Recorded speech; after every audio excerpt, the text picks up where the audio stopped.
En el nombre del Padre, del Hijo y del Espíritu Santo. Amén.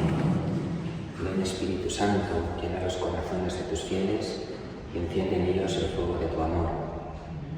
Envía, Señor, tu Espíritu y todo será creado y renovarás la faz de la tierra.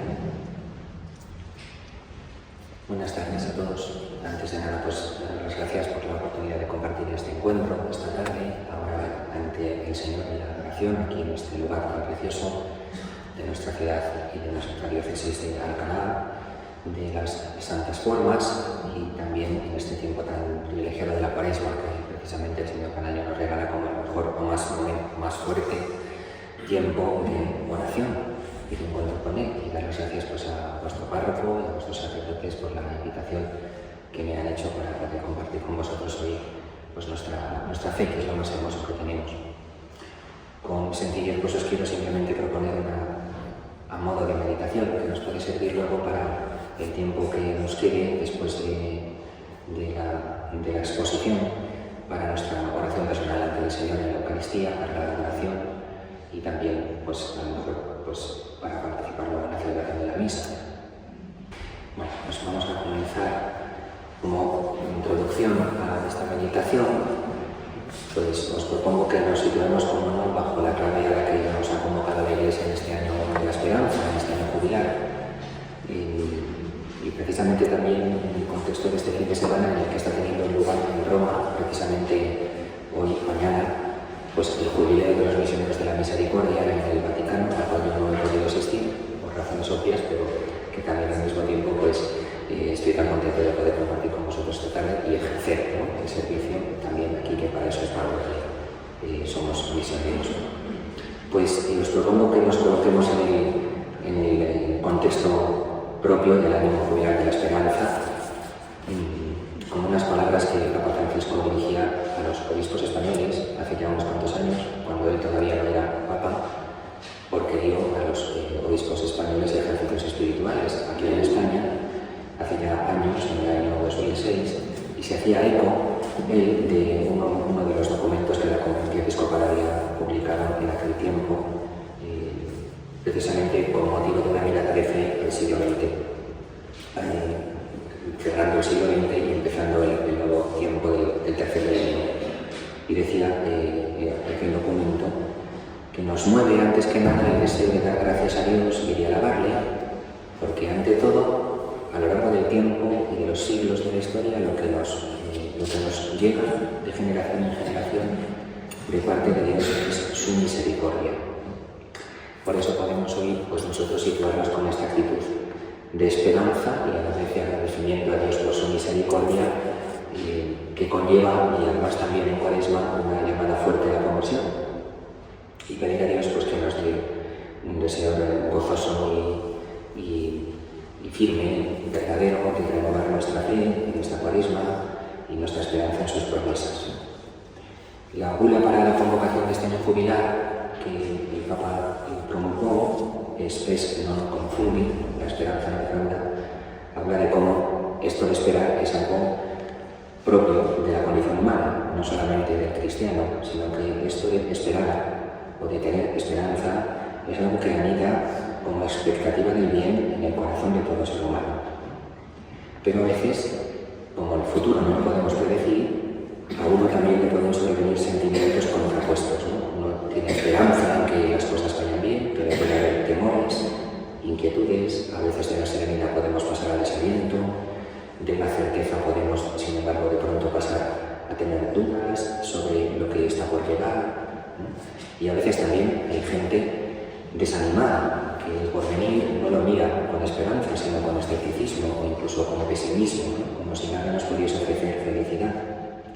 Pues este año jubilar para nosotros es una ocasión idónea para reavivar la esperanza. La palabra de Dios nos ayuda a encontrar un motivo firme y cierto para esta esperanza, porque con Cristo está ciertamente siempre por llegar lo mejor. Y por ello podemos nosotros pues, poner en él toda nuestra esperanza. San Pablo, en la carta de Romanos, en ese versículo que el Papa ha tomado como el motivo para este año de la esperanza, decía lo siguiente: justificados por la fe, estamos en paz con Dios por medio de nuestro Señor Jesucristo,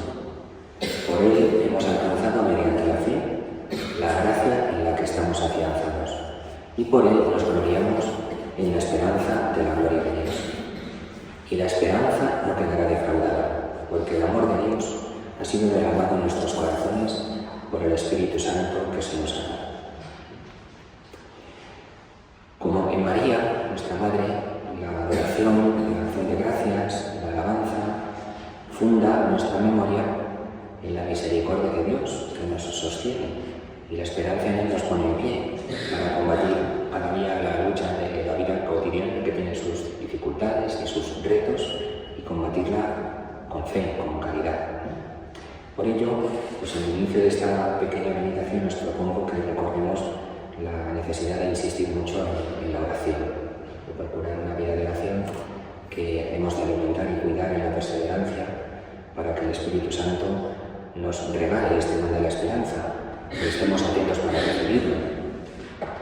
Una esperanza que es una virtud teologal, es decir, es una de las tres virtudes, uno de los cauces, uno de los tres grandes cauces por los que Dios nos hace capaces de entrar en relación con Él desde el bautismo: la esperanza, la fe, la caridad. La esperanza cristiana no es una cosa boyardera, no es una cosa que le tenga miedo al silencio, y no es tampoco el optimismo humano. El optimismo está bien, pero es una actitud humana por la cual uno ante la vida trata siempre de ver las cosas lo mejor posible. La esperanza es mucho más que eso. La esperanza nos la da el Padre de la verdad, y es capaz de discernir entre el bien y el mal para elegir el bien. No le rinde culto a lo mejor posible, a lo óptimo, sino que confía en Dios. Es algo muy distinto, y es como esa actitud de los árboles que en el invierno, cuando todo parece que está muerto, arraigan las raíces más profundamente en la tierra para sobrevivir. La esperanza tiene esa actitud combativa y no se deja llevar de la euforia en los momentos buenos, ni tampoco del pesimismo en los momentos malos. Es una esperanza combativa y que ayuda a discernir. Con la firmeza de quien sabe que Dios nos ha puesto en una carrera, sí, pero es una carrera que conduce a una meta segura. El autor de la carta a los Hebreos dice: dejemos toda carga inútil, liberémonos del pecado que nos ata y corramos con perseverancia en la prueba que nos toca, ¿no? Así que quizá esta tarde la primera petición que podemos dirigir al Señor, pues os propongo que sea una esperanza combativa, desde ya, ante la vida y ante los desafíos que ella nos presenta y a lo largo de todo el año jubilar.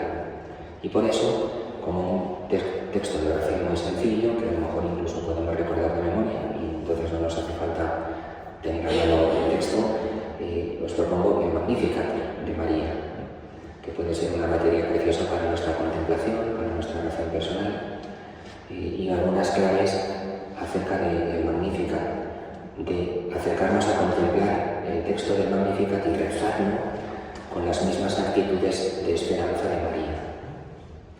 Entonces, 4 cosas muy sencillas acerca de ello en esta pequeña introducción. Y la esperanza, y esta esperanza combativa, es, como decía, obra de discernimiento. Entonces, a lo mejor nos puede venir bien hoy, delante del Señor, mirándole, repasar actitudes desesperanzadas que a veces tenemos y se anidan en nuestro corazón. Y esto nos puede servir como examen de conciencia para la confesión. Identificar aquellos momentos de desesperanza o pensamientos negativos en los que a veces andamos atascados. Estas actitudes de pérdida de esperanza conducen a un conformismo, a un encerramiento, a instalarnos, a rendirnos y al final al egocentrismo. Es como lo contrario del reino de Dios. En lugar de, como dice San Ignacio, pobreza, humildad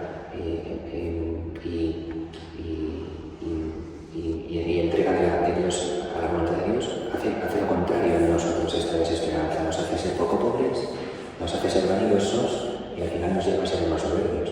Entonces quizá es un punto que podemos hoy pues contemplar, ¿no? También cantar el Magnificat en pobreza. Dice María: el Señor despide a los ricos con las manos vacías. A veces nuestra falta de esperanza es señal de que hemos puesto nuestras riquezas en otras cosas que no son Dios. Esto a veces nos pasa en la Iglesia. En el momento histórico y social que estamos viviendo, en el que, como sabemos, las cosas no son sencillas, sino todo lo contrario, a veces podemos caer en la tentación de hacer diagnósticos basados únicamente en las ciencias humanas, en los razonamientos humanos, y ante la complejidad de los problemas que el mundo nos presenta, como si fuera una amenaza, levantar un dedo acusador contra todo lo que consideramos nuestro enemigo y levantar en torno a nosotros un muro para autodefendernos, no se sabe muy bien de qué, como haciendo una riqueza hecha solo a base de críticas, con la que no conseguimos que el mundo reciba el Evangelio, sino que se siente condenado, de manera que hacemos todo lo contrario de lo que el Señor nos ha pedido. Y estas cosas nos ocurren, ¿no? Entonces, igual es bueno que también que pongamos nombre a nuestros indicios de apego, a las estrategias o riquezas humanas, a los criterios humanos, que ponemos a veces por encima de los del Señor. Un tercer punto podría ser la pequeñez y la humillación, como la de María, ¿no? Muchas veces se nos filtran muchas vanidades, de modo desacertado caemos en pesimismos, en negatividades. Negamos a veces nuestra historia de la Iglesia y no nos damos cuenta o no recordamos que la historia de la Iglesia es gloriosa porque es una historia hecha a base de sacrificios, a base de Viernes Santo, a base de lucha cotidiana, de una fe que se ha abierto paso a lo largo del tiempo, a base de recursos humanos muy pobres, muy precarios, y que la Iglesia ha sido más fiel al Señor y ha dado mayores frutos de evangelización cuando menos ha estado cómoda socialmente e históricamente, porque vivía en una esperanza más fuerte que esas contradicciones, ¿no? Pues esa pequeñez y esa humillación. Y por último, el Magnificat se canta también en humildad, que es el último escalón que conduce al reino, que conduce a la santidad. Hay una cosa que dice San Ignacio de Loyola en sus constituciones de la compañía, que se pueden aplicar muy bien a toda la Iglesia. Y dice, perdón, que lo leo directamente, ¿no? La compañía, dice la compañía de Jesús, podemos decir nosotros, la Iglesia no se ha instituido con medios humanos y por ello tampoco puede conservarse ni aumentarse con ellos, sino con la mano omnipotente de Cristo Dios y Señor nuestro. Es preciso poner solo en Él la esperanza de que Él será quien conserve y lleve adelante lo que se ha venido a comenzar para su servicio y alabanza y el bien de las almas. Pues si el Señor nos regalara a nosotros vivir esto que nos pide San Ignacio, habremos llegado a esta humildad de sabernos sencillos colaboradores en la viña del Señor, como decía Benedicto XVI, como lo era la Virgen, y no amos ni príncipes de nuestro pequeño terruño, ¿no? Podemos entonces nosotros, desde esta óptica, pedir al Señor de que nos ayude a afrontar este tiempo en esperanza, ¿no? Y os propongo entonces una reflexión en este contexto de Cuaresma en el que estamos, que nos lleve a mirar la pasión del Señor desde un punto de vista particular. Los textos bíblicos que os propongo son los relatos de la pasión. Si alguno tenéis ahí la Biblia, pues podéis coger el relato de cualquiera de los cuatro evangelistas y luego en el ratito de oración que cada uno quiera tener, los podéis pues contemplar y detenidamente pues meditar. Todo año jubilar, como sabemos, lleva siempre una llamada bajo el signo de la peregrinación. Hay que acudir a los templos jubilares que la Iglesia ha señalado, pues a la Catedral de Alcalá o a otros, para luego allí llevar a cabo la práctica de las indulgencias, ¿no? Entre la que es especialmente importante el sacramento de la reconciliación. Bueno, no es casual que la peregrinación siempre es como un elemento fundamental en todo año jubilar. Siempre hay que ponerse en camino hacia. Es un gesto típico del que busca el sentido de la vida. La peregrinación favorece mucho a redescubrir el valor del silencio, el esfuerzo, lo esencial. El que ha hecho el Camino de Santiago sabe esto, ¿no? Cuanto más sufrimos en el Camino de Santiago, más nos damos cuenta del valor del silencio, del esfuerzo, de lo que realmente importa, ¿no? Pues también el año de la esperanza para nosotros es una ocasión idónea para esto. Y por eso, pues os propongo que cojamos la pasión del Señor. Y si hemos traído también el termómetro, ¿no? Pues le podemos poner un termómetro a nuestra relación de amor con Cristo. A partir de la experiencia del camino de los apóstoles y de su experiencia de conversión, en el tiempo en el que ellos hicieron su propia peregrinación con Jesús. También ellos a pie se recorrieron todo el país de Israel, toda la tierra de Israel, en el seguimiento del Señor, ¿no? Y sobre todo en su experiencia formativa culminante, que no es otra que la pasión del Señor y su resurrección. Os propongo que contrastemos nuestra experiencia de fe y de amor a Jesús con la de los 12 en la pasión. Nos puede resultar esto quizá de fruto y de deseo de conversión, porque Dios nos llama con fuerza a ello, ¿no? Y también de ocasión de renovar la virtud de la esperanza. Entonces vamos a contemplar el relato de la pasión del Señor, de los hechos y palabras del Señor en su pasión, que podemos leer, contemplar, comprender. En una primera aproximación, la pasión de Jesús tiene una doble cara. Se trata de la pasión del Señor por hacer la voluntad del Padre y a la vez su pasión por salvar a los hombres. Son las dos pasiones del Hijo de Dios, el amor al Padre y el amor a los hombres. En la primera de las dos, el amor al Padre, está concentrada toda la Trinidad, todo el amor de la Trinidad. En la segunda, el amor a los hombres, está concentrada toda la humanidad, el amor a todo hombre. Así que en la persona de Cristo, que es el Dios hecho hombre, está recapitulado todo. Las cosas de Dios y las de los hombres, las del cielo y las de la tierra, la Trinidad y la humanidad. Y a menudo concebimos la pasión de Jesús, que ya en Cuaresma vamos contemplando y que celebraremos de nuevo en Semana Santa, como en sentido físico, puesto que Él sufre en su cuerpo, es herido, es golpeado y finalmente muere. Pero antes de la muerte del Señor, su pasión ya existía, ya estaba presente en Él, porque era su razón de vivir, era la razón de ser de su vida en la tierra.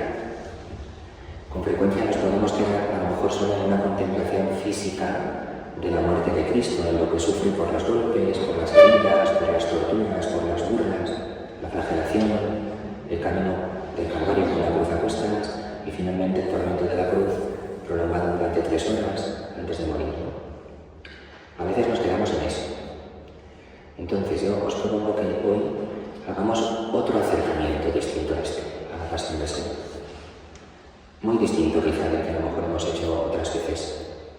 Y os propongo que miremos la pasión de Jesús no desde Él, desde cuánto sufre Jesús, que es lo que solemos contemplar, ¿no? Sino desde el hombre. Es decir, intentemos responder a esta pregunta. ¿Qué ha sufrido el hombre ante la muerte de Jesús? Y esto podemos verlo en los apóstoles. ¿Qué han sufrido ellos ante la muerte de Jesús? ¿Cuál ha sido la pasión de los apóstoles? Porque parándonos en esta pasión y muerte del hombre, al morir Cristo, ¿no?, vamos a reconocernos a lo mejor perfectamente a nosotros mismos, por lo menos a mí me pasa, ¿no? Y vamos a reconocer cuál es la razón de nuestro amor a Jesús. Así que nos podemos poner en la piel de los apóstoles, que al igual que nosotros hoy también vivieron este seguimiento del Señor, ¿no? Y adentrarnos en la contemplación, como nos dice San Ignacio, como si yo estuviese aquí presente, ¿no? Como si yo hubiera estado en el Calvario, ¿no? A fin de sacar todo el provecho posible que el Señor nos quiera conceder hoy. Así que vamos a fijarnos, ¿no?, en aquellos hombres que vivieron en primera persona la pasión del Señor, que son los apóstoles. Intentemos pensar qué es lo que sufrieron ellos con la muerte de Jesús. Solo podemos suponerlo, esto forma parte de nuestra contemplación, pero guiada por el Espíritu Santo e iluminada por la fe. Y por tanto, pienso que Dios nos puede llegar a acercar en nuestra contemplación. Muy posiblemente ellos quedaron en una oscuridad total cuando murió Jesús. La muerte de Cristo para ellos fue el hacerse de noche. La muerte de Cristo reanuda el caos originario que existía antes de ser creado el mundo. En toda la historia de la salvación existían tres profundas noches de las que nos habla la Escritura, ¿no? La primera es la que nos cuenta el Génesis, la noche originaria del mundo, antes de que Dios dijese hágase la luz.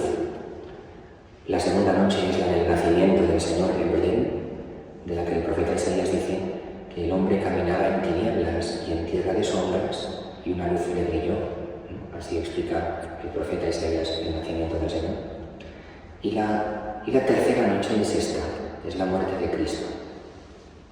Y es la más larga, porque en la primera el hombre aún no existía para poder conocerla, no la vivimos y aquello. En la segunda aún no habíamos conocido la luz, pero en esta tercera sí que hemos conocido la luz y luego se hace de noche. Y el dolor de perder un don que teníamos es peor que no haberlo tenido nunca. Ciertamente los discípulos quizá podrían pensar en esa noche total, ojalá nunca hubiéramos conocido al Señor, porque así ahora no tendríamos que pasar por el dolor de perderle. Porque en efecto ellos le han conocido y podemos hacer cuenta de la historia de nuestra propia vida y de nuestra propia relación con Jesús, de todo nuestro recorrido personal. Los apóstoles le conocieron no como el que han leído cosas o le han contado de oídas, le habían conocido en el libro de sus propias vidas. Habían vivido con Jesús momentos de alegría intensa, la mayor alegría de todas.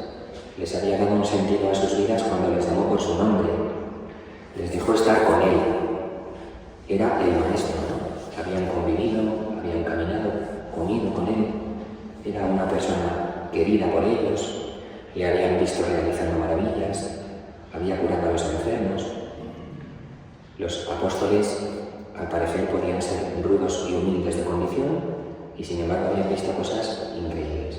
A los tullidos andar, a los ciegos ver, a los muertos resucitar y, sobre todo, habían visto a Jesús curar el mal más agazapado en el corazón del hombre, ¿no? Que era el poder del demonio. Nadie podía haber entrado tan adentro del corazón de los apóstoles como había entrado Jesús, ni de nadie. Le habían visto seguido de multitudes, ellos se sentían sus guardaespaldas, ¿no? Sabemos que en el Evangelio incluso a veces se sentían un poco tentados de ese poder que las multitudes querían otorgar a Jesús. Se habían dejado un poco embaucar por esa euforia y se sentían con autoridad, eran los habitantes del Señor, ¿no? Sintieron cómo el Señor les había invitado a una intimidad con Él más profunda.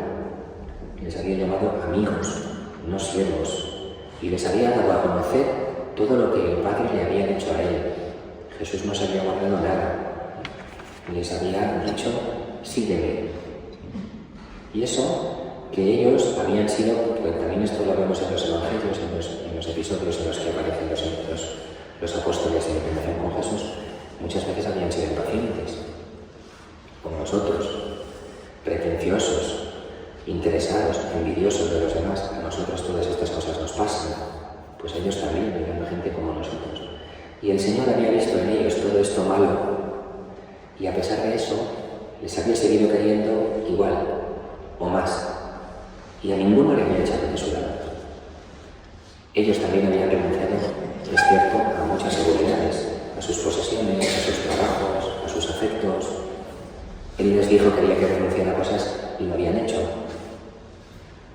Había sido un encuentro, en resumen, tan profundo con Cristo que todo se les resumía en una frase de 2 palabras. Es Él, es Él. Al que esperábamos es este, es Él, es Él. Porque si no es Él, no hay nadie más. Habían empezado por preguntar aquello, ¿recordáis? Al inicio de su encuentro con el Señor: Maestro, ¿dónde vives? Dinos tú si eres el que ha de venir, ¿no? ¿Eres tú o hay que esperar a otro? Habían empezado por esa pregunta y habían llegado a la conclusión: es Él, es Él. No hay que esperar a otro, es Él. Habían dejado a otro maestro, al Bautista, para ir con el Señor. Y ahora, si también el Señor se les iba, lo perderían todo. Y eso que Jesús les había preparado para la cruz, para este momento. Y ellos lo sabían, pero como todo lo teórico, cuando lo escuchamos así como que viene de fuera, no nos baja el corazón. Y aunque nos avisen, no nos enteramos hasta que llega. Y llegó. Ellos no podían esperar el momento en el que comienza la pasión del Señor, no podían esperarlo, y llegó, ¿no? Entonces, dada esta relación tan profunda de los apóstoles con Jesús. Poniéndonos en su piel podemos recorrer la pasión de los discípulos. ¿Qué sufrirían ellos ante la muerte de Jesús? Después de todo lo vivido junto a él, de todo lo que han visto y aprendido, de cómo le han visto actuar, pasan a verle de pronto como a un hombre débil, anunciando despedidas en la última cena, con miedo, preso, atado, juzgado, condenado, coronado de espinas, azotado, despreciado, crucificado y muerto. Y esto en pocas horas, pienso que eso es un shock emocional total. En pocas horas de verle entrando como vencedor en Jerusalén, aclamado por la gente, a verle ahora así. Podemos imaginar el dolor de los discípulos viendo a Jesús cuando lo están clavando en la cruz, cuando está levantado en ella. Estos hombres que habían puesto en él toda su confianza, al ver cómo le iban clavando el madero, quizá pensarían: por favor, que alguien pare esto. Esto tiene que ser una pesadilla y en algún momento voy a despertar. Esto hay que... Porque ¿dónde vamos a ir? ¿No? ¿Dónde iremos si Él no está? Solo tú tienes palabras de vida eterna. Pero eso no era un mal sueño. No era un mal sueño y nadie les despertó. Tuvieron que ver que Jesús expiró y murió. Y la sensación, o experimentar que para ellos realmente todo acaba, que se va el sentido de la vida y su esperanza, pensar que no ha servido de nada lo vivido, que ya no existe nada, todos los sacrificios, todas las renuncias que ellos habían llevado a cabo por Jesús han quedado en nada. La muerte de Dios conlleva inmediatamente la muerte del hombre. La misma muerte que atenaza a Jesús agota el corazón de aquellos que le aman de verdad. Como cuando muere el ser más querido de tu vida, que a ti tú te sientes morir, ¿verdad? Esto, por desgracia, pues muchos quizá ya lo hemos experimentado, ¿no? Pues así estarían los apóstoles. La muerte de Dios conlleva el abandono del hombre, ¿no? El hombre, cuanto más se aleja el hombre de Dios, y esto es cierto, y lo vamos viendo en la historia de la humanidad, cuanto más la sociedad de este mundo se ha ido alejando de Dios y de poner en Dios su principio ordenador, pues ha sido cada vez una sociedad más embrutecida. Y de cuantos más alejamientos el hombre ha ido llevando a cabo respecto a Dios, más brutalidades y atrocidades ha sido capaz de cometer. Y también incluso ya se ha ido embruteciendo desde el espíritu, porque esto no tenemos más que comprobarlo en la música, en la pintura, en la arquitectura, en la escultura, en todo el arte, que cuanto más se va alejando de Dios, de más belleza carece, ¿no? Por decirlo de una manera fina, ¿no? Esto es así, ¿no? La muerte de Dios conlleva inmediatamente el mayor perjuicio del hombre, ¿no? Entonces vemos que Judas Iscariote, que le había traicionado, se quita la vida desesperado porque no ve salida posible para él después de lo que ha hecho. Y los demás sentirían que se morían por dentro, y sobre todo Pedro, que yo creo que es la experiencia más dura de todos ellos. Desde que aparecen en los evangelios negando a Jesús 3 veces, ya no vuelve a aparecer Pedro hasta que ya ha resucitado Jesús. Y para Pedro la cruz ha sido el golpe más inesperado y el más indeseado, pero también ha sido la constatación para él de que él amaba a Jesús con un amor muy frágil. En ninguno de los demás apóstoles se ve como en Pedro un sentimiento de culpa tan grande, como una losa que parece que acaba con su vida de raíz. A lo mejor Pedro pensaría: yo soy el peor de todos. Los demás han olvidado a Jesús, le han decepcionado, pero solo yo, y Judas Iscariote, solo yo le he traicionado. El Evangelio cuenta que cuando el Señor muere y expira, la tierra se cubre de tinieblas. Es como el inicio de esta tercera noche del mundo, que cubre los cielos y que invade el corazón de los apóstoles. Jesús les había dicho: sois mis ovejas, les había visto abandonados y abatidos como ovejas que no tienen pastor, y le habían concebido a él como el pastor que les cuidaba. Él era su pastor. Qué desvanimiento experimenta uno cuando se queda sin el pastor, que no puede nada sin él. Qué impotencia, ¿no? No le podían decir a Jesús: maestro, levántate, ¿no? Como le había dicho Jesús a Lázaro. Bueno, No es difícil hacer este ejercicio. Si nos adentramos en el corazón de los apóstoles, podemos comprender el impacto de la cruz sobre ellos. Jesús les había dicho: cuando sea levantado sobre la tierra, atraeré a todos hacia mí. Y se refería a la cruz, ¿no? Pero llega la cruz que les había anunciado y ven los apóstoles que eso de atraer a todos hacia Jesús es al contrario, porque todo se desploma. Como un imán, si tú coges un imán muy potente y aquí la mesa está todo lleno de objetos de metal, lo pones encima y todos los objetos salen volando y se pegan al imán, ¿no? Y lo puedes sostener en alto con todo alrededor pegado. Pero si de pronto ese imán perdiese toda su fuerza atractiva, todo lo que tiene alrededor pegado se desparramaría, caería al suelo y se desplomaría, ¿no? Pues yo creo que esa es una buena imagen para explicar cómo quizá pudieron experimentar los apóstoles la cruz. Como si Jesús dejase caer al suelo todas las piezas que eran ellos, sin fuerza para sujetarlas, porque se habían sentido así. Jesús les había atraído con una fuerza enorme. Se habían sentido absolutamente cogidos por él. Y ahora esa fuerza ha desaparecido, se ha debilitado hasta morir, ¿no? Ha desaparecido su fuerza, su razón de ser. Y sin él no existe nada, ¿no? La cruz produce en el corazón de los discípulos la desesperanza, lo contrario de lo que pedimos a Dios en este año jubilado, y el olvido. Y ambas cosas, la desesperanza y el olvido, en el hombre ocasionan un repentino quedarse clavado en tierra, como herido por un golpe mortal. Te hace incapaz de dar un paso al frente, te quedas bloqueado. La desesperanza te bloquea y el olvido te impide acordarte del camino que has recorrido antes, de la felicidad pasada. El pasado se desdibuja. Lo feliz que fui antes ahora parece una tontería, un sueño que pasó, que no tiene importancia, e incluso prefiero no acordarme, porque me da más rabia. Pues podemos comprender a los apóstoles.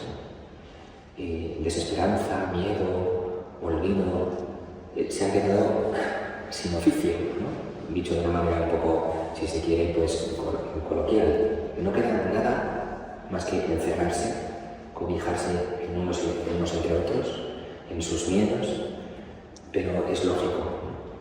Yo creo que si nosotros hubiéramos vivido la pasión del Señor, ¿no? Hubiéramos vivido una cosa muy diferente. ¿Por qué? Porque Jesús les había educado en el exceso del deseo, en el exceso del amor, en ese más tan ignaciano, tan de San Ignacio, en ese cumplimiento desbordante de las promesas que va mucho más allá de lo que podemos soñar. Les había dicho: todo lo que pidáis al Padre en mi nombre os lo dará. Y ahora ese exceso ellos le habían creído, y en la pasión todo queda truncado. Habían visto multiplicarse el vino, el pan, rebosar la alegría, nadie podrá quitaros vuestra alegría. Todo esto lo habían visto. Y a lo mejor podían pensar en ese momento: pero ¿para qué nos habrá dicho todo esto?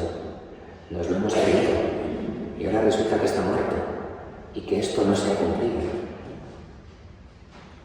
Nuestro Maestro ha muerto, como ya nos mataron antes al Bautista, y no es verdad que venga un Mesías a rescatarnos. Es la constatación más terrible que está al final de este proceso de desesperanza. No es verdad, no es verdad. La muerte siempre lleva a todo. No sabemos. Algo similar, o quizá peor, pudo haber sido la pasión que vivieron los discípulos, pero podemos entrar en su corazón y pedirle a Dios, con la ayuda del Espíritu, que nos permita contemplar. Porque nosotros esta pasión no la hemos vivido nunca, ni la viviremos.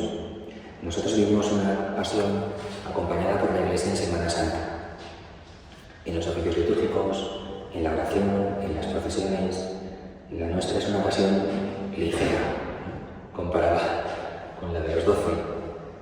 Los únicos que nos enseñan a vivir la pasión de verdad son los apóstoles. La suya sí que fue la pasión de verdad. Ellos sí que la vivieron. Solo el Evangelio y nuestros primeros hermanos en la fe, aquellos 11, nos enseñan a vivir la pasión del Señor. Porque contemplarlas así nos revela que ellos verdaderamente le habían amado con todas sus fuerzas. Y aquí es donde podemos aplicar el termómetro a cuál es nuestro amor a Cristo y a con qué fuerzas nosotros le amamos. Ellos verdaderamente habían puesto en Él toda su esperanza. Ellos verdaderamente llegaron a experimentar lo mismo que cada uno de nosotros cuando mueren nuestros seres queridos. El Señor era su ser querido, era para ellos como su padre, como su madre, como su hermano, como un hijo. Cuando a una madre le muere un hijo, que puede ser, o a un padre, que puede ser quizá lo más terrible, ¿no? Lo más doloroso, lo que además por lógica del proceso natural de la vida no correspondería. Pues yo creo que incluso un dolor aún mayor pudieron experimentar los apóstoles cuando se les murió Jesús, porque hasta ahí llegaba su amor por Él. Yo creo que ellos, los 12, nos dieron el amor del Señor por nosotros en su pasión y nos descubren lo más hondo del corazón del ser humano. El Evangelio es la verdad más radical del ser humano. Si por algo nos conquista el Evangelio, pues dicho así rápido, es porque es verdad. Es porque el Evangelio es la verdad. Los apóstoles vivieron la pasión de verdad. No esperaban ni podían imaginar que a los 3 días Cristo resucitaría, como nosotros lo sabemos hoy. Y así pues, visto el corazón de los discípulos en la pasión y el impacto de la cruz en ellos, ya voy terminando, podríamos hacernos nosotros esta reflexión. ¿Cómo no iba a volver el Señor? ¿Cómo no iba a volver el Señor a ellos? Pues claro, el Señor diría, realmente estos tenían toda su confianza en mí, realmente estaban totalmente enamorados de mí, porque mira cómo se han quedado ante la cruz. Pero era necesaria, tenían que pasar por esta prueba. Por eso dice la Iglesia que la esperanza cristiana nace en el momento de la muerte, en la cruz y en la resurrección de Cristo. Por la fe creemos que Cristo ha resucitado y con la esperanza nos movemos para creer y nos movemos por la caridad. Entonces, pues contemplemos a los discípulos en la pasión esta tarde, en este tiempo de Cuaresma, en los días y tiempos de oración que podamos tener. Miremos a cada uno de ellos, pongámonos en su situación, pensemos que había en su corazón, desmemoriados, olvidados de las promesas del Señor, desesperados, cogidos por la nostalgia, sin poder mirar adelante y tampoco con muchas ganas de recordar lo bueno ya vivido, que esta es la imagen del ser humano cuando pierde a Dios tras haberle conocido. Si contemplamos hoy así la pasión del Señor, quizá Él nos ayude, nos conceda la gracia de comprender la gran misericordia que el Señor nos ha hecho con su resurrección, la cual no en vano precisamente celebramos en la octava de Pascua. La resurrección de Cristo, sabemos, fue posible solo gracias a su pasión. Él murió para poder resucitar. Sin su muerte hubiera sido imposible la resurrección y no habría salvación para el ser humano. Sin su muerte Cristo no habría resucitado, no habría para nosotros esperanza, no habría perdón de los pecados, no habría posibilidad de recibir la vida eterna. Y así comprendemos que necesitamos que el Señor esté con nosotros. Que en medio de la pasión y de la cruz, que a veces también a nosotros nos toca vivir y palpar en nuestras vidas de cada día, necesitamos que el Señor, después de morir, siempre regrese resucitado. Que vuelva, porque sin Él un día es una noche. Y le decimos, Señor, tienes que volver. Necesitamos que vuelvas, porque tus discípulos hoy así nos describen cómo está el mundo sin Dios. Y tantas pasiones que vivimos nosotros mismos, los que hoy en día seguimos al Señor, como lo hicieron los apóstoles, cuando conocemos la muerte de Dios en nuestro corazón y no vemos nada y estamos a oscuras, ¿no? Y decimos, ¿a dónde iremos? Solo tú tienes palabras de vida eterna. Este a dónde iremos y este amor de quien se agarra tan firmemente a Cristo, que los apóstoles nos enseñan, o se hace experiencia viva en nuestra vida, o corremos el peligro de que perdamos el sentido de la vida. O se hace vivo en nosotros, o no amamos al Señor de verdad. Así que, pues, bueno, ayudémonos unos a otros también rezando hoy, en este ratito que podamos tener, para contemplar a los discípulos en su pasión y pidámosle a Jesús que nos enseñe a amarle a Él tanto como le amaron ellos, que nos duela tanto como a ellos el Señor y sus cosas. Reconozcamos reconozcamos que también nosotros somos clavados en la cruz y morimos cuando estamos lejos de Dios, cuando no le llevamos en el corazón, que en esas ocasiones en las que hemos vivido lejos del Señor, cuando nos comportamos como si Dios no existiera, como si estuviese muerto, o incluso pensando que nos ha abandonado, o culpándole de nuestros problemas, o haciéndole responsable de las desgracias de las que no lo es nunca, pues realmente los muertos somos nosotros, y no Él, que está bien vivo. Nosotros, que necesitamos una esperanza para seguir adelante en la vida, pues reconozcamos que está solo en Cristo, que solo Él vence a la muerte. Y así, ojalá el Señor nos conceda deslumbrar un poquito de la razón de ser de nuestro amor al Señor. El único que pasando por la muerte nos conduce a una vida llena de sentido, en la que cada día camina a nuestro lado, que nos sostiene en la prueba del amor y nos entrega su vida resucitada para nuestra salvación.